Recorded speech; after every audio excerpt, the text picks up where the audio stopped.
सीते राम कथा हृदयम। जिस विश्वामित्र ने त्रिशंकु महाराज के लिए एक अलग स्वर्ग की रचना कर दी, उसके लिए कुछ भी असंभव नहीं है। देखते रहिए मैं आपके शिष्य हरिश्चंद्र के सत्य के महल की नींव को कैसे हिला कर रखता हूं।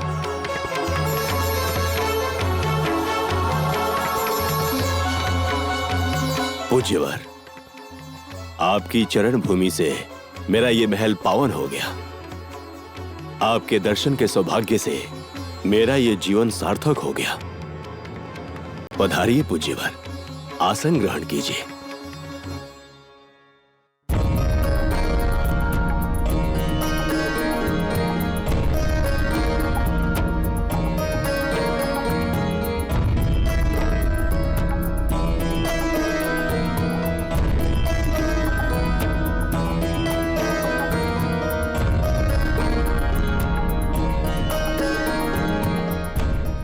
तुम्हारी विनम्रता और सद्भावना से हमारा मन प्रसन्न हुआ महाराज, किंतु हम यहाँ तुम्हारे आतिथ्य का आनंद लेने नहीं आए हैं महाराज। हम एक विशेष उद्देश्य लेकर यहाँ आए हैं। निसंकोच कहिए मुनिवर, आपकी जो भी इच्छा हो मैं उसे पूरा करने के लिए आतुर हूँ। हरिश्चंद्र, मैं कोई साधारण याचक नहीं हूँ। मैं यहाँ महादान मांगने आया हूँ।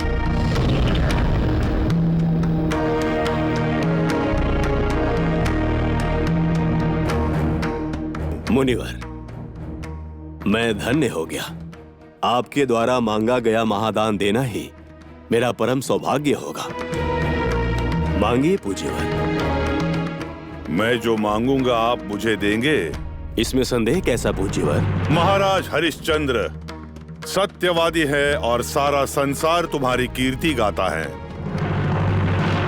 वचन देने के बाद तुम वचन भंग नहीं करोगे, इसी विश्वास के साथ हम तुम्हारे पास मांगने आए हैं। इस बात का ध्यान रखना। आप समझ लीजिए कि जो आपने मांगा वो मैंने दे दिया मुनिवर। ये हरिश्चंद्र वचन तोड़ने के बजाय मृत्यु को स्वीकार करेगा। महाराज, हमारे मांगने के बाद ये नहीं सोचोगे कि देना ही पड़ेगा। ये सोचकर पछताओगे तो नहीं कि वचन देना नहीं था और दे दिया। ये कैसी बात कर रहे हैं मुनिवर? किसी को भी दिए गए वचन से पीछे हटने पर दुख होता है। दिए हुए वचन का पालन करने पर मुझे दुख और पश्चाताप कैसा मुनिवर? मेरे कुल देवता की सौगंध, आप जो भी मांगेंगे मैं अवश्य दूंगा मुनिवर। वाह हरिश्चंद्र वाह, तुम्हारी सत्यनिष्ठा से मैं प्रसन्न हुआ। मुनिवर, सत्य ही मेरा धर्म है, सत्य ही मेरा देव है। तो ठीक है, तुम मुझे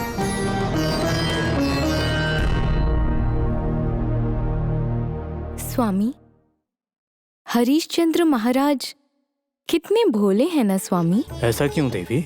विश्वामित्र मुनि क्या मांगेंगे ये जाने बिना ही उनका वचन देना उचित था क्या?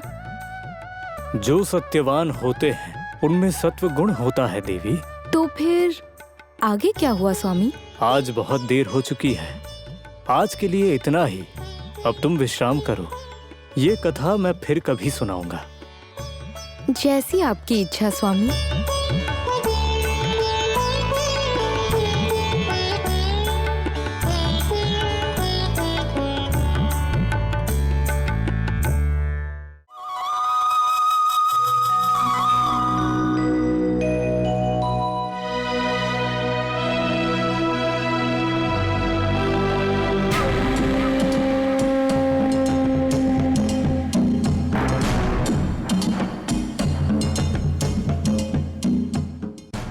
हमारी कैकई कितने आनंद से फल खा रही है। ये आनंद हमेशा ऐसे ही बना रहना चाहिए। ऐसे आनंद की अधिकारी केवल यही बननी चाहिए। रानी ना भी बने तो कोई बात नहीं, राजमाता तो बनना ही चाहिए। पूरे महल के लोगों को इसे अपनी छोटी उंगली पर नचाना होगा।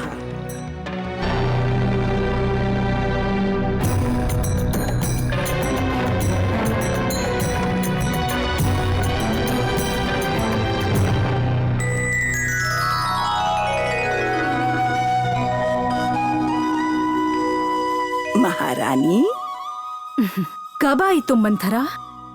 बस अभी अभी आई हूँ महारानी। आपको आनंद से फल खाते हुए देखकर मुझे परमानंद आनंद हुआ।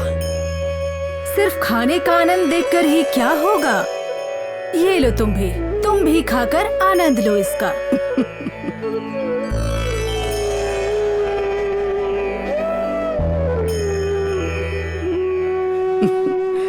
आपने खाया मतलब मैंने खाया।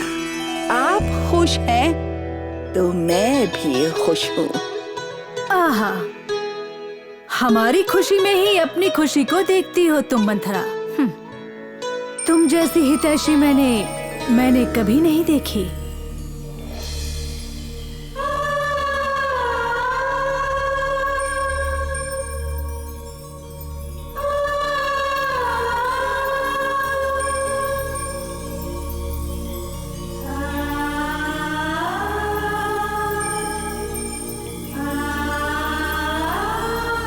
सीते,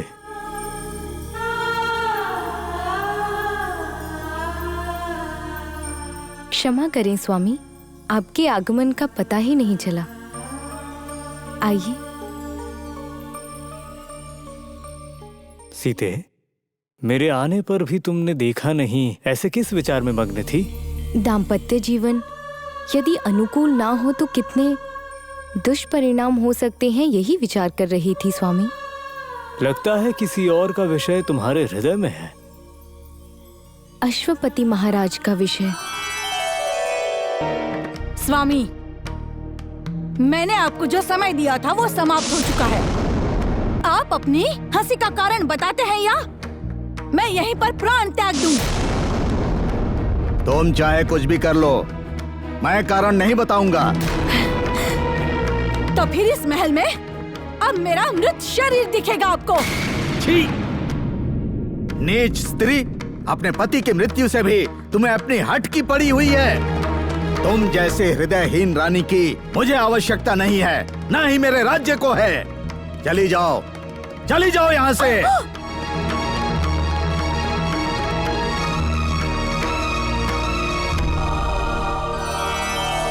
पत्नी के हट के कारण विवश होकर पत्नी को त्याग करने का ही विषय है ना? जी स्वामी। सीते, हमें ऐसे उदाहरण का पालन नहीं करना है। हरिश्चंद्र और चंद्रमती का उदाहरण अपनाना है ना? स्वामी, विश्वामित्र मुनि महाराज हरिश्चंद्र की सभा में आकर कोई बड़ा दान मांगने वाले हैं, आपने कथा का यही सार बताया था ना? फिर उन्होंने दान में क्या मांगा? महाराज हरिश्चंद्र ने वो दान दिया? कृपया बताइए। बताता हूँ देवी। भरी राजसभा में महाराज हरिश्चंद्र ने वचन दिया कि वे जो भी मांगेंगे उसे पूर्ण करेंगे। तब विश्वामित्र मुनि ने कहा, वाह हरिश्चंद्र, मेरे मांगने से पहले ही सब कुछ देने का वचन देने के लिए मैं पहले तुम्हारा अभिनंदन करता हूं। महान सत्यवादी हो ना तुम? तो फिर सुनो, इस सभा में उपस्थित सभी सभासदों के समक्ष पंचभूतों को साक्षी मानकर मैं जो दान मांगूंगा वो देकर तुम्हें अपने सत्य को सार्थक करना होगा। स्वयं विश्वकर्मा द्वारा रचित इंद्र की अमरावती से भी सर्वश्रेष्ठ तुम्हारी अयोध्या नगरी समेत तुम्हारा ये संपूर्ण कौशल राज्य महल और धन संपत्ति से भरा राजकोष, हाथी, घोड़े, रथ, पैदल सेना, चतुरंगिणी सेना समेत यह तुम्हारा रत्न जड़ित सिंहासन, तुम्हारा सर्वस्व तुम्हारा सब कुछ तुम्हें मुझे दान में देना होगा।